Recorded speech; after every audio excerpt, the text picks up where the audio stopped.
ينفعنا وانفعنا بما علمتنا وزدنا علما يا كريم. Guys, am I supposed to be sitting on this? If you want to, you can. Ooh, I get to sit. Let's try this today. MashaAllah, you do an umrah, you come back and MashaAllah, Allah makes things easy, huh? I needed to go for umrah to have this chair. Here we go. Can somebody remind me? I mean, I have it written here, but let's see what you remember. Remind me where we were, what were we talking about? And I don't mean reading your notes. I know all of you, mashallah, tabarakallah, can read. What's the first thing that pops into your mind in terms of the last few points we were talking about? No particular order, just shout out a couple words and I'm happy with that. Yeah. Marrying Ahlul Kitab. Marrying Ahlul Kitab. Can we marry them? Can we marry them? Depends on the situation. It's a real burning issue. So we have to know about this scenario of marrying Ahlul Kitab the same way that we study how to marry our own people. Right? It's become so mainstream that it is just as important. So, can we marry Ahlul Kitabi? Yes. This is Allah's rule. Were there conditions? Do you remember any of them? We mentioned a couple. Majority Muslim. Good. So we definitely know that there were some conditions that scholars had differed on. This is not unanimously agreed upon. One of them is that Ibn Abbas and others were of the opinion that this option was only allowed in a Muslim majority country or city. Okay? For obvious reasons. Anything else? Muslim men only. For Muslim men only, and that is Allah subhanahu wa ta'ala's rule. Some scholars tried to explain wisdom behind it. We will touch on, I think, one or two in this surah once we get closer to the end of the surah, inshallah. And what I would also do is I will share with you some of the wisdom that scholars mention why it is allowed for the man and not for the woman. It's become a huge discussion amongst social circles and debates across the world that critique and criticize this aspect of this mas'ala. Yeah. When you say in Muslim majority countries, Mm-hmm. so in other countries like over here it is not allowed? No, when we say Muslim majority, just that the surrounding, the laws, the restrictions, the rules in general maintain some level of basic decency in terms of people doing things that could ultimately lead them to shame. So when we say marrying a chaste woman, things within a society or a government that allows people and encourages people to remain quote-unquote chaste in their own right, okay? But what about in this country here? So this would not be considered, and according to that opinion, allowed here. So if somebody has done that, it is not valid, it means? Well, the thing is, if somebody has done that here, so like I mentioned to you that I also strongly adhere to the opinion that marrying a kitabi here is not permissible. I will never perform a nikah this way. Not permissible means it will not be valid? It will not be a valid nikah according to this opinion that I strongly hold with and support as well, right? For many reasons. I could sit here and talk to you for hours and tell you why. And I don't get me wrong, I didn't come up with this like recently. This is years of interaction with the community, years of meeting people who have done this. And it's just through what I've studied and experienced and talking to other teachers and instructors across this part of the world, in the States and so on. It's just one of those areas where it is better that you just leave it alone. Okay? And to answer the question of whether if somebody does do a marriage like that, whether it is valid or not, there is no clear-cut answer. Why? Because the issue itself is differed. Does that make sense? If scholars differ on something, meaning there are several opinions about that thing, then the conclusion will also vary. The conclusion will also be different. Some scholars will say, yes, it's still valid, because there are ulama that say, take it for what it is. Others will say no. Those who say, okay, it's got to be these conditions, and if they're not fulfilled, then it's not a valid nikah. Can I tell you that anybody who's done that here, it's done a valid nikah? I can't do that. You will literally have to, if you second guess that kind of nikah, that kind of marriage, you'll have to sit and discuss it with a sheikh and go from there. Okay. So the point is, one thing that we do know for certain is that this option is 100% permissible in our deen. That's the key here so far. Okay, the fiqh behind it is really it's not our discussion, right? What else did we discuss? And it wasn't this, I think it was somewhere here, it was where we were. Yeah. And we did this subject here at the bottom, marrying a kitabi. And here are just some of the things to keep in mind with respect to why many make these kinds of decisions, right? As soon as I feel like I'm in love with her, I don't care where she's from, what she does, what her religion is. And that's kind of one of many trends that lead to this decision. All right? Is that lots of young people in particular who go to school and universities and make good friends and become close with anybody, that's all okay, no problem there. But then when those feelings start to develop, the questions start to arise, the secret relationships and all of those things that we talked about, ultimately could lead where the person gets cornered and forces themselves to make the decision that this is what it has to be. I'll make it very clear. Every so often somebody would randomly pull me aside after a Jum'ah, after a talk somewhere, and be like, I just want to ask you, it is permissible to marry a Christian girl? And I know it's a setup question right away. Either he's asking this question because he's involved with someone and his parents or his family object to it, or he is considering that option because somebody is in the channels already. So he's already involved, ready to do it, or he's already on that lane. So the point is, it's within his circle. And I just say to the person, very straightforward, you can't ask me that. I don't have an answer for you. And they're like, oh, it's in the Qur'an. So it's like a secondary thought, right? So it's like, do whatever you want, but the fact that what Qur'an and Sunnah explain about this stuff, isn't it also in the Qur'an? It's like a secondary afterthought.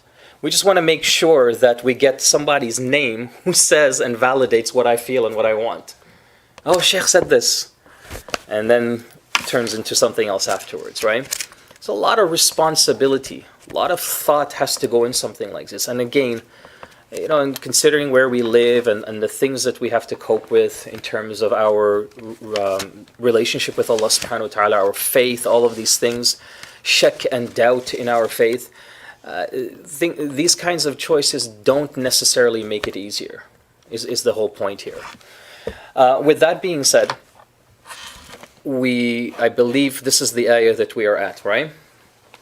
Now, I came prepared just for this one ayah, because this ayah, I'm going to ask all of you to, underneath verse 6 in your booklets and at the back of a page, a blank page, you are going to exercise all the muscles in your fingers in whichever hand that you write.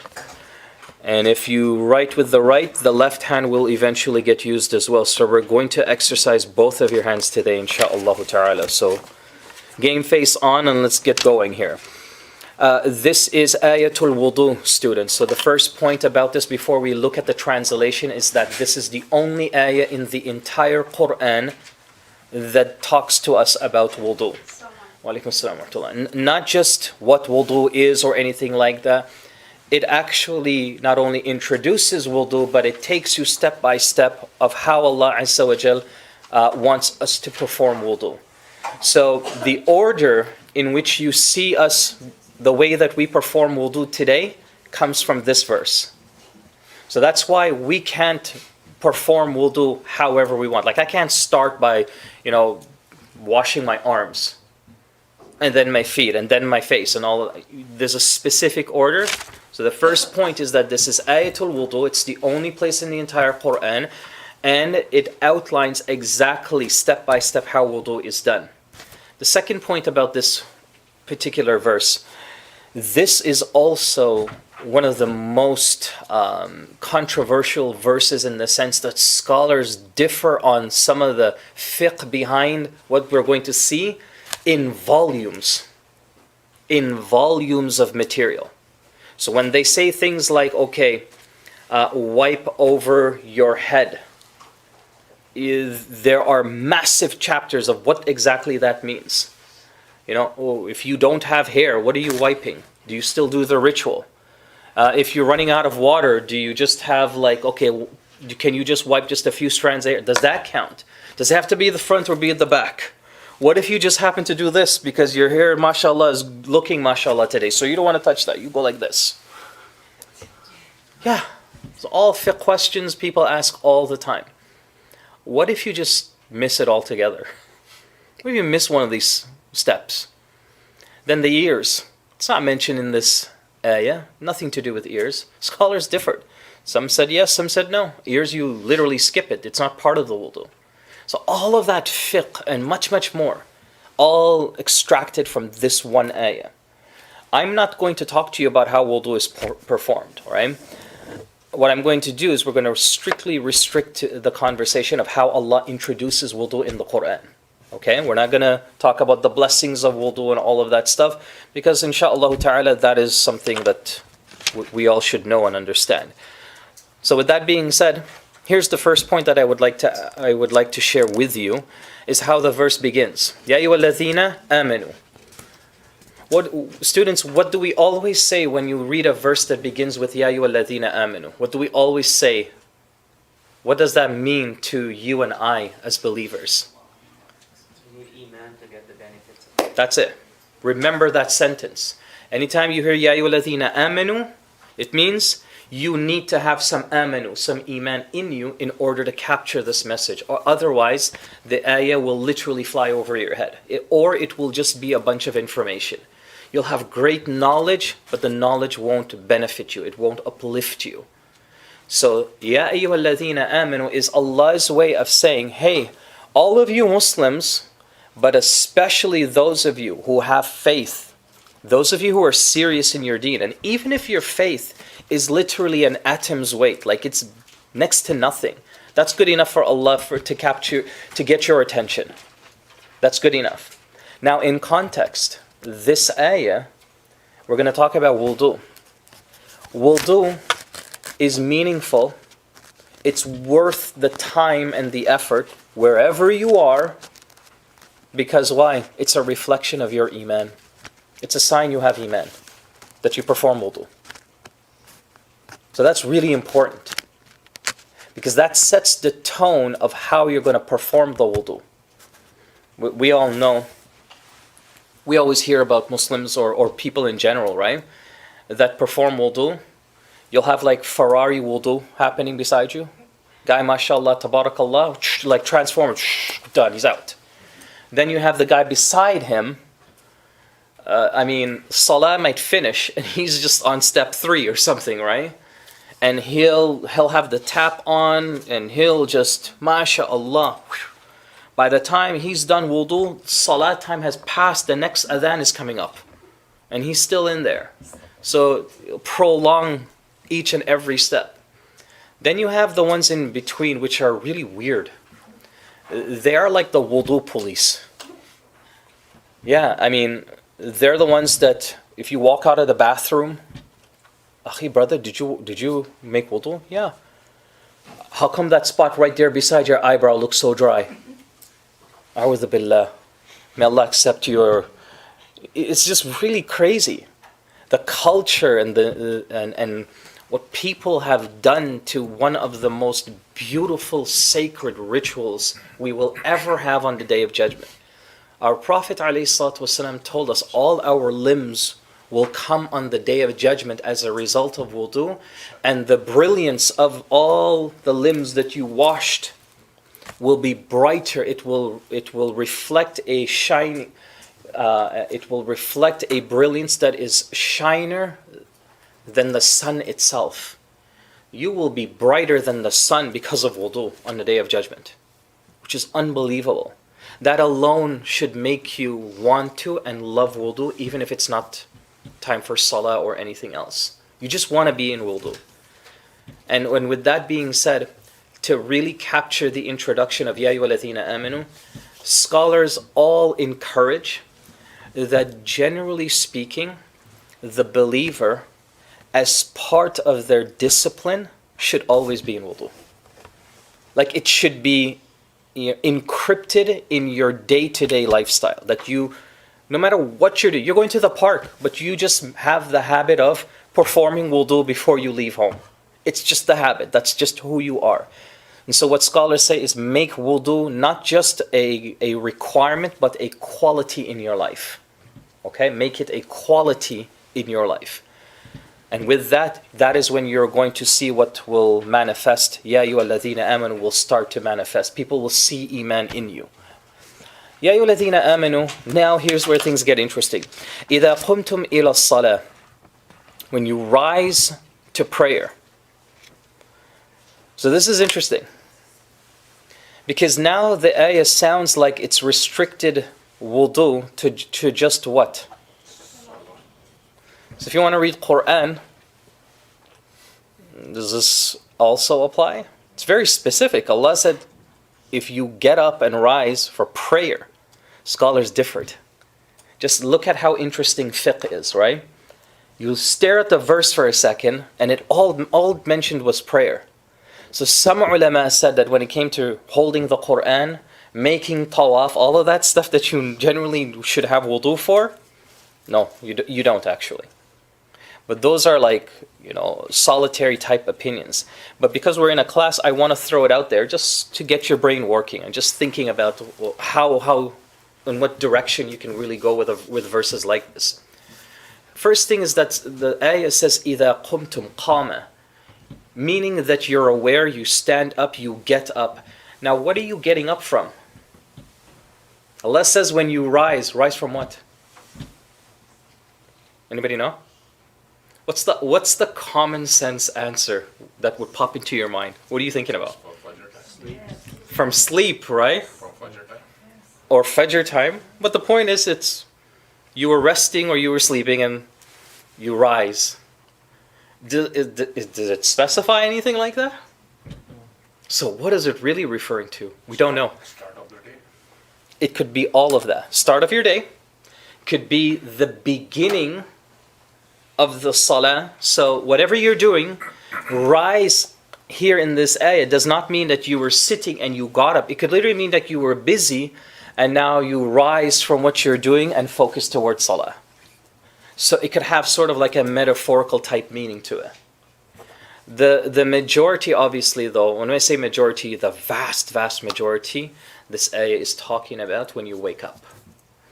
Some ulama, which is a very strong opinion as well, mention that when you rise out of some type of impurity, okay, so you didn't have wudu, and now you want to go and perform wudu, so you rise from that state to prayer with the intention of performing wudu.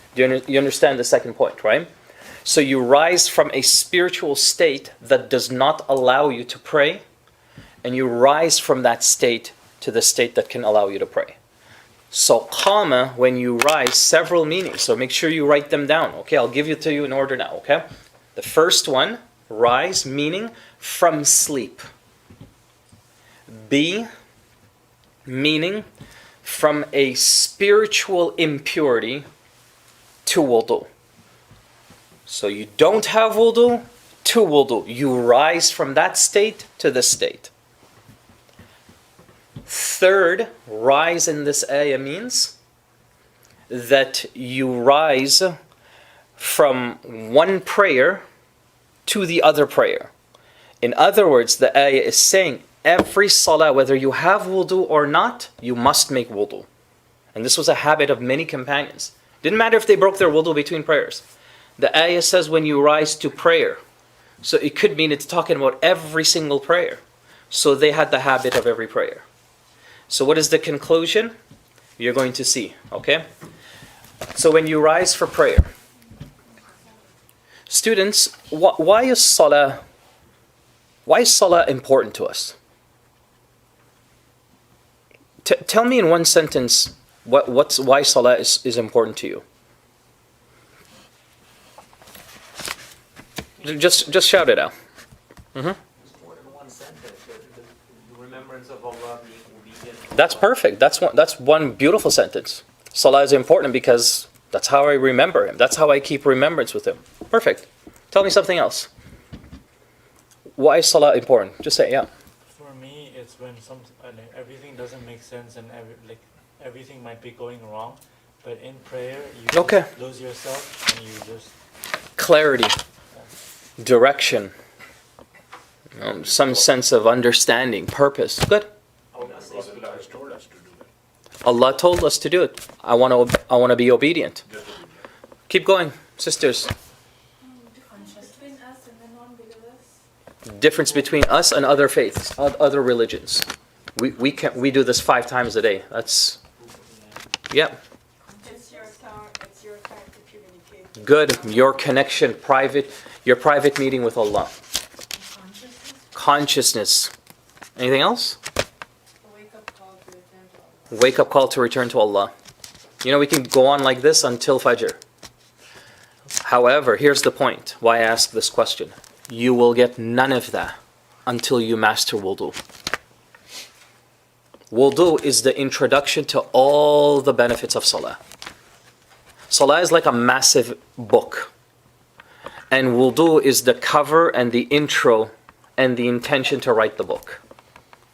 So it's like you just hand somebody a bunch of pages. They have no idea, but they'll just read through it. Oh, okay.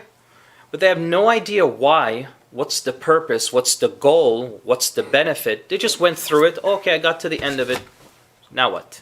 Wudu brings meaning to everything that you have the intention for with wudu.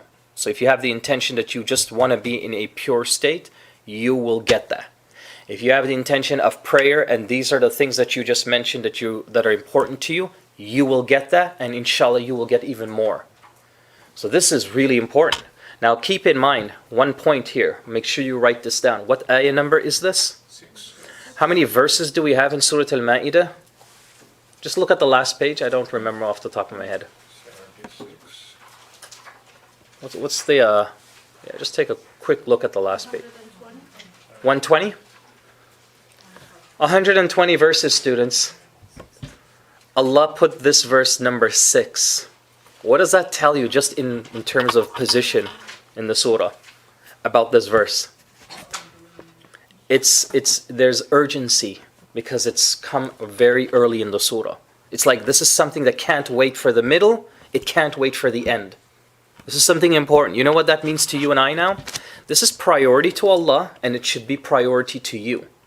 Which means that when you're talking to your children and you're talking to them about prayer, etc., you don't teach your children to pray first. You teach them to make wudu first.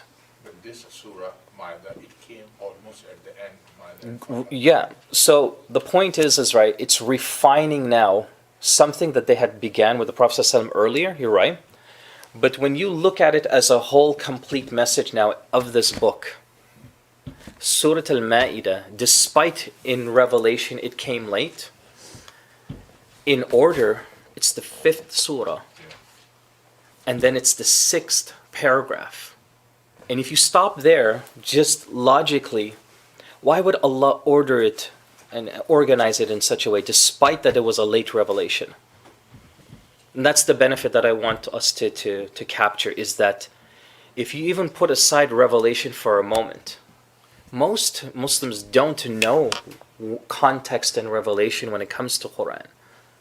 So just by putting that aside and looking at the organization, Allah in His infinite wisdom put this after 5 paragraphs of the surah and put it in the 5th chapter. That's really, really important. Really important. So, again, adding to the importance and priority of wudu itself. Why am I doing this, students? How do Muslims, generally speaking, treat wudu these days? Like what? Just routine. Just the thing you have to do before salah. You know, I've seen it I'm sure all of you have seen at some point. The guy puts on a YouTube video. He's performing his wudu. Like he'll watch his basketball game or something, and he just, yeah. Oh, they scored. Oh, wait, which arm am I on? Oh, this one. Okay. And you just keep going. Yeah. Or, you know, technically maybe it's not wrong, but you get my point why I bring that up, right? You lose this ayah. That's when wudu just becomes now a ritual. All you're doing is just wetting your limbs. But it doesn't feel like you're already in worship. You're just like, oh my God, where's the paper towel? How come this paper towel is not organic? What kind of message is this? Dude, chill. You just did something that would bring you on Yawm al-Qiyamah and you would outshine the sun. Like, just relax. So, إِذَا قُمْتُمْ إِلَى الصَّلَاةِ. So when you stand up, and by the way, salah is singled out here according to the majorities because this is the priority, okay? So just note that as well, that this is the priority. Okay. إِذَا قُمْتُمْ إِلَى الصَّلَاةِ. Here's the next point. فَاغْسِلُوا وُجُوهَكُمْ. So wash your faces. Okay. Couple of things about the face. The scholars, they actually describe what is considered a face. But before I tell you, what do you know? What's a face? When I say wash your face, or you say wash your face, what am I washing? So if I have water in my hand and I just go like this, am I done? No. So what am I missing? Okay. From four. So okay, just watch me. Okay, you said forehead. Okay, fine. Am I done? What am I missing? Ear to ear. Okay, Allah. Okay. So here I am. Ear to the other ear, huh? Under the chin. You're wiping, you're not washing. Oh my Lord. Okay, good. So, by definition, wajhun, it's from your forehead, where your hairline is generally, all the way to the beginning of where your ears begin, and the same jawbone. So for the men, it's very easy. We just say where your beard grows. You know, lihyatain. So the two jawbones. So that's your face. It includes your chin. The neck is not part of it, ears and the head. They will come a little bit later. So Allah says, فَغْسِلُوا غُسُل. فَغْسِلُوا is the same word that we use to say that, you know, shower or to bathe. So what are you doing with your face here at this point? Bathing it. You're actually washing it. You're not just done. No, you're actually taking this water now, and Allah wants you to cleanse your face. He actually wants you to wash it. So yeah, that moisturizer you put on, you can't just be like, oh my God, okay, just water here. Okay, I'm wet. That's fine. No, you got to take it all off. And that's bil ijma'. There's no difference of opinion. Whatever you have that could be considered a layer that prevents water from touching your skin has to be removed. The wudu will not count. And what's the evidence for it? Allah did not say famsahu wujuhakum. He didn't say just wipe it. Faghsilu. It's the same word when we shower. Shower your face. See how the tone and the attitude of the ayah is so precise? This is what young people in particular have to learn. But, I mean, I guess in this day and age we can also say adults even, right? So, فَاغْسِلُوا وُجُوهَكُمْ. Yeah. Over the makeup, like the foundation, powder. As long as it's not impermeable is the point, right? So as long as it's not preventing water from touching your skin, then that's fine, right? Because it'll just wash off anyway. But I mean, there's a lot of makeup out there. I just feel weird because I don't want you to ask me, how do you know that, right? But there's a lot of makeup there that, mashallah, you could go swimming, you could do anything, and it's just intact, right? You know, one sister a long time ago when I taught this subject asked me, what about tattoo makeup? My God, I was floored. I had to go home and start researching. And there is such a thing. Right? There is such a thing. I couldn't answer that question though. it needed a special fatwa that I couldn't give. Because then the tattooing in general is a problem, let alone the makeup and etc., right? Anyhow, I don't even want to go there. فَاغْسِلُوا وُجُوهَكُمْ. Now for the brothers, the beard is also part of washing the face.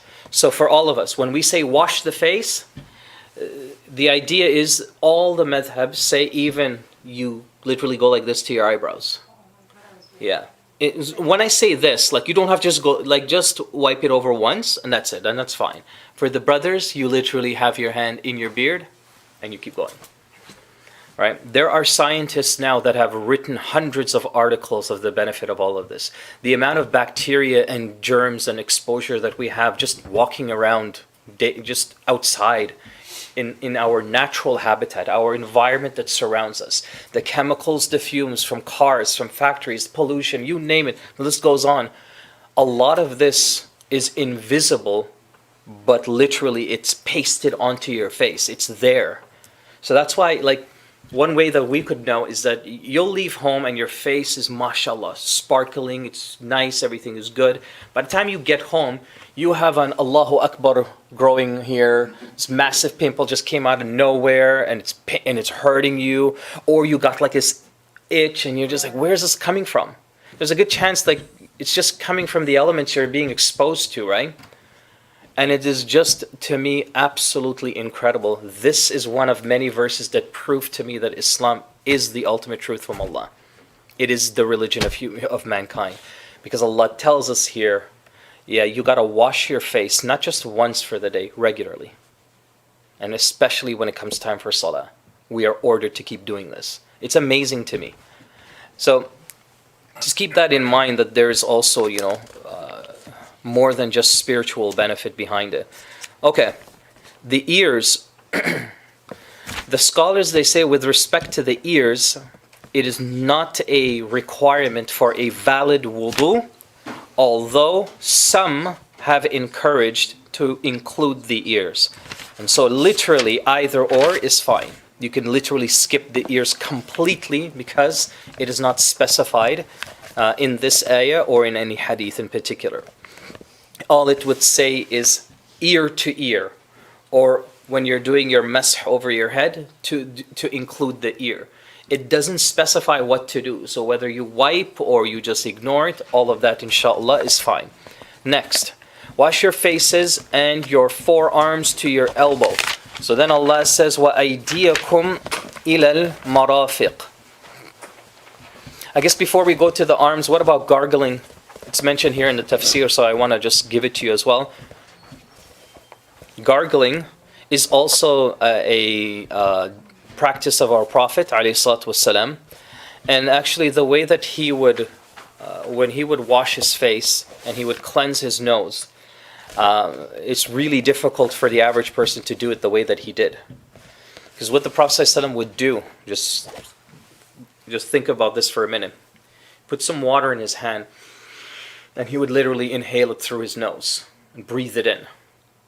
And if you ever try this, you'll see how it is something that you have to get used to. It's painful at first, right?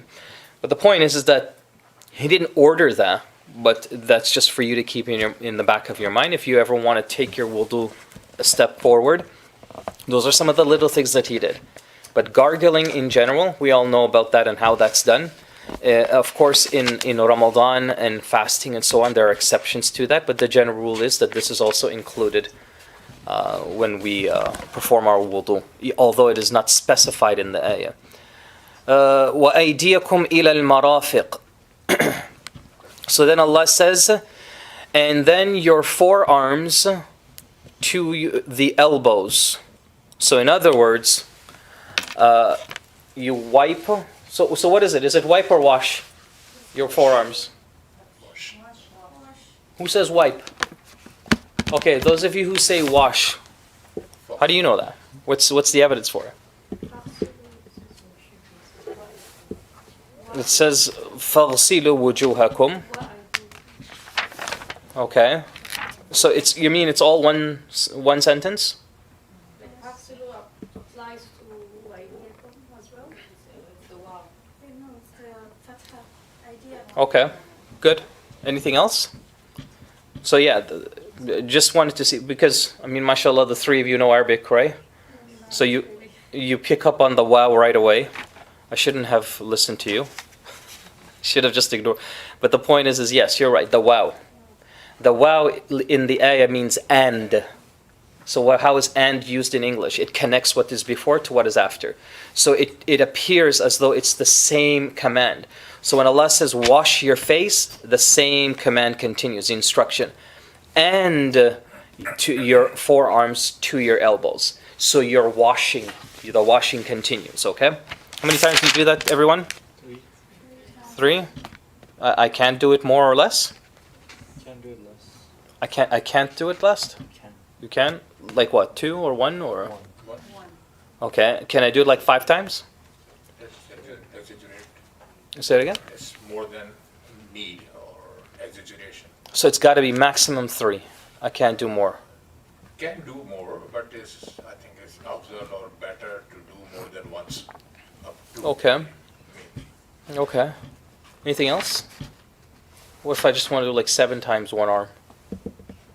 Technically, yeah. Should you? Maybe not. Maybe not. But technically speaking, in odd numbers is the idea. In odd numbers. And the bare minimum is once. So 1 wash. 1 wash. 1 wash. But what I will say to you is restrict the 1 wash when you're in a rush. Okay? When you're in a rush. And for somebody like myself that's traveling a lot, sometimes I'm more used to just washing my limbs once. And I don't even remember the last time I'll do it 3 times. So, because you're always on the go, right? So the Sharia is, those are concessions that Allah gives us as well to make life easy for us. So, وَأَيْدِيَكُمْ إِلَى الْمَرَافِقِ. Now, the scholars here differ on exactly how this is done. And the difference of opinion comes to the elbows. So write that down, okay? So when we say to the elbows, does it include the entire elbow? Or do you wash up to the elbow? Or do you wash past the elbow? Which one is it? Scholars differ. And where the difference of opinion comes is this word here. Take a look at the mouse. This. Ila. The ayah used to. Allah says forearms to. He didn't say with or and the elbows or along with the elbows. You see the difference? It's very specific that Allah says at least get there. Okay, Allah, I'm here at the elbows. Do I keep going? Scholars differ. So the majority, one thing that is unanimous is that if you do the bare minimum up to the elbows, and it doesn't have to include it, and that is still a valid wudu. That's the bare minimum. Because that is explicit in what is apparent on the ayah itself. And you gotta always remember, in context, when Sahabas are hearing about this, water is in abundance or is it scarce? So do you see why it would make sense to be in this khilaf for them? They will have like literally 1 bottle of water to last them the entire 3-4 days. So when they have to perform this sort of thing, to know that they don't have to include the elbows, it's like a mercy from Allah. So just keep that in mind, right? And so that's where the khilaf is. So at the end of the day, there is a hadith of our Prophet ﷺ. Abu Hurairah radiallahu anhu was once performing wudu, and what he did is when he was washing his arm, he went almost to his shoulders. He went high up to almost his shoulders. And a companion saw this and asked him, why are you doing it like that? And he said that, I heard the Prophet ﷺ say that if you go above and past the elbow, that Allah will increase your honor, your barakah. Allah will give you more honor on Yawm al-Qiyamah. So he wants to have that. Okay? Now, does that mean that you should do this all the time? It's literally sort of left open. You can do that sometimes, do that other times. It's really up to you at the end of the day. it will also be the same when we wash the feet when we get to that point, inshallah. So that's one point. Last thing here is Jabir ibn Abdullah radiallahu anhu. He says the Prophet ﷺ, whenever he performed wudu with water, the water would reach and include his elbows. So that's the evidence to show that it's both now. Allah said two, but the Prophet ﷺ is including. So does that mean that's the explanation of that? Scholars differ. So this is why I'm trying to just at least make it as easy as possible to you understand that it's both have evidences. What I would probably encourage you to do is how the Prophet ﷺ would do it. And he would include the elbows and wash the elbows. But if you see your kid performing wudu and their elbows are all dry and they're like, yeah, mom, I finished performing wudu. You don't have to be the wudu police and be like, haha, I caught you again, liar. No. Still a valid wudu. Got it? And continues. وَامْسَحُوا بِرُؤُوسِكُمْ. Wipe over your heads. Wipe over your heads. Again, some more fiqh here. The fiqh comes with the word وَامْسَحُوا. It says بِرُؤُوسِكُمْ. The letter ba that's attached to ru'us, which is the plural for head. That letter ba is what scholars differ on. Is that ba, does it mean all of the head? Does it mean a portion of the head? Because the letter ba that's attached to the word is being called different things depending on that scholar themselves. So to understand this, all of them differ. Every madhab has a different one, and I've written down some of them. Imam Ahmad rahimahullah said that wamsahu, to wipe over the head, is not just one direction. Wiping is one direction all the way to the back and forward again. That considers a wipe. Imam al-Shafi'i rahimahullah, he was of the opinion that wiping on the head is really at the center. So as long as you wipe and water gets right here, you're done. You've fulfilled it. The others said no, it's even less than that. To the point that even some scholars mentioned that even if you just get the tip of your hair, the tip, just really at the edge of your forehead, that's enough, you've done it. So when you're making wudu, you can just go like this and you're done. Other scholars went even further. If it's at least 3 strands of hair, you're done. And why is all of this important? Again, because of just some people have less hair than others. Some people don't have access to enough water than others. So that's where all of these options are actually, they are a mercy from Allah. They're important. Okay? So وَامْسَحُوا بِرُؤُوسِكُمْ وَأَرْجُلَكُمْ. So the point is to conclude that, where does that leave us? The scholars, they mention that as for the best option, is that you should at least wipe over a portion of the top of your head. A portion of the top of your head. So here, yeah, that's okay, but this is most important. So at least get a portion. They don't even say the entire head. They just said بَعْضُ الرَّأْسِ. Just a portion of it is fine. Does it need to wet the skin of the head? Or just No. over the hairs? No. It's just over the hair is fine. It doesn't. You don't need to actually feel it on your scalp. وَأَرْجُلَكُمْ إِلَى الْكَعْبَيْنِ. Are we good? I have a question. Sure. What about like wiping over like the hijab? We're coming to it. Okay. Yeah, I figured that as well as wiping over the socks. Yeah, I'll give that separate to you. That's where I would want you to like turn to the back of the page, because I have a separate section just for that alone. I don't know if we'll get to it today, because we just have a few more minutes, but I at least want to finish this ayah and then keep you guessing for a week again, inshallah. Okay. وَأَرْجُلَكُمْ إِلَى الْكَعْبَيْنِ. Then Allah continues and He says, and wipe over your heads and wash, i.e. or wipe to your feet. Yeah, to your feet to the ankles. Okay, I wrote it here in. I wrote here as a reminder. So if you don't have, I don't think you have this in your book. Just write this down somewhere at the top. So here's the thing. Listen to what I'm saying, right? Just listen to the pronunciation.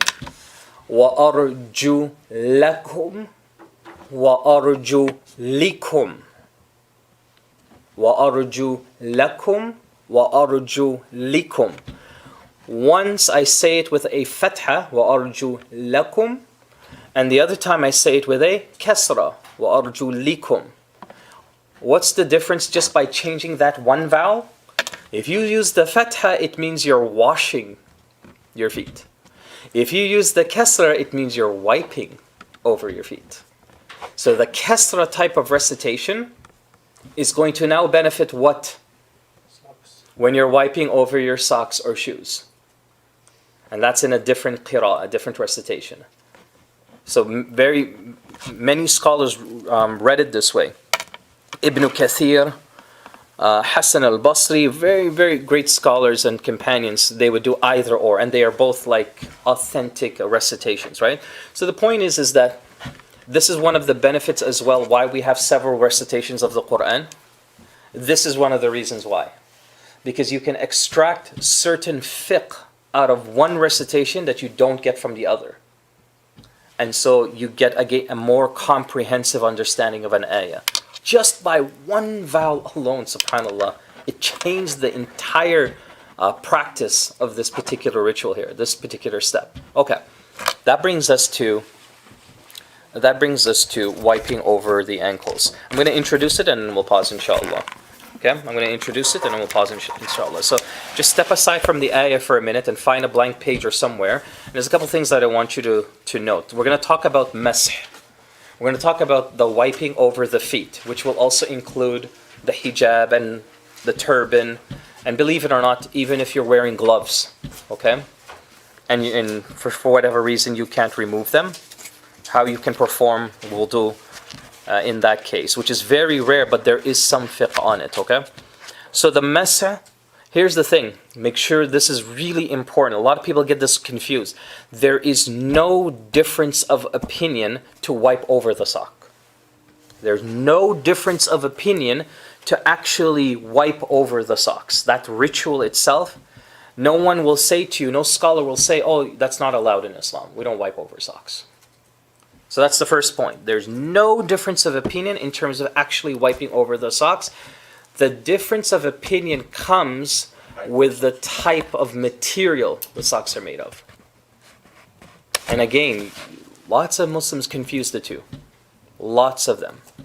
I mean, whenever I'm wiping over my socks, it happens very often where a person beside me will be like, "Akhi, that's not permissible. Oh, don't do that. You know, you have the convenience. Take off your socks." And I'm like, I don't need to. So that's the point. And then they'll literally be like, "Oh, you've got Calvin Klein, he's kafir, you can't wipe over that." Like, what are you talking about, right? Those are dress socks, I can see your toes. Yeah, the Prophet ﷺ only wiped over leather. Do you have leather socks? Who has leather socks? I don't even know who has leather socks. Hardly anyone wears it in this part of the world. We're coming to that in a minute, okay? So the difference of opinion is the type of material that you wear, if you can wipe over it. Here's the third point. With respect to leather, there is no khilaf. There's no problem if you are wearing leather socks. The only two conditions are, so here's when you're allowed to wipe over leather socks. The sock itself has to cover the ankle. So nowadays, you know, they have those, what are their names, man? The tiny socks that don't go over the ankles. What are those called?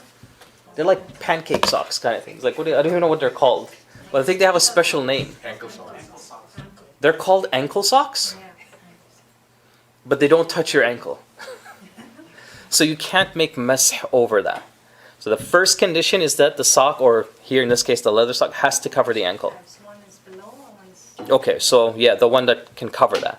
The second is that the material has to be impermeable, right? It has to be strong enough to repel water. How do you know that? As long as you don't feel water on your feet, you know that it's impermeable. Okay?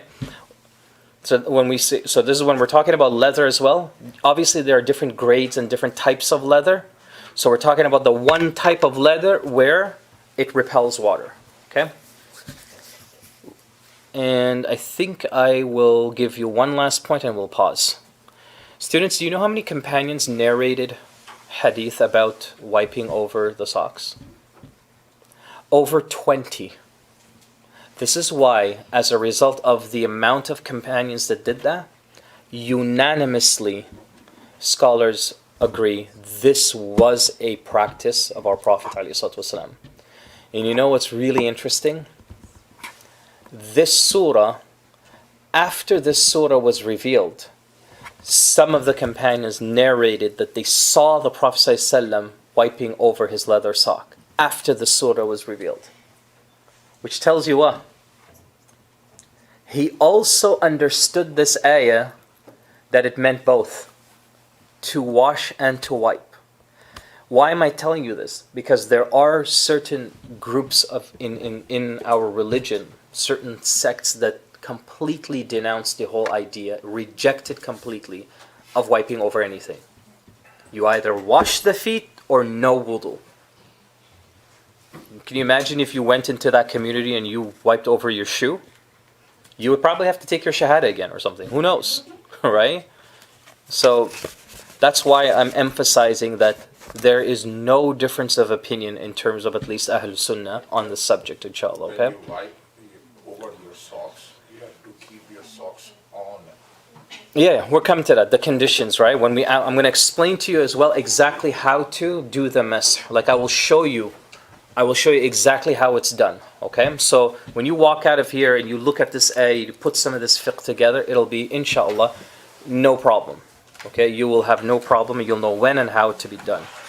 So with that being said, we went over a little bit of our time, but nevertheless, I will let you all leave a little early today. It looks like it's still snowing, so please drive safe. And inshallah, we can have a solid class next week, bi'idhnillahi ta'ala. Is that okay? No, it's fine. سبحانك اللهم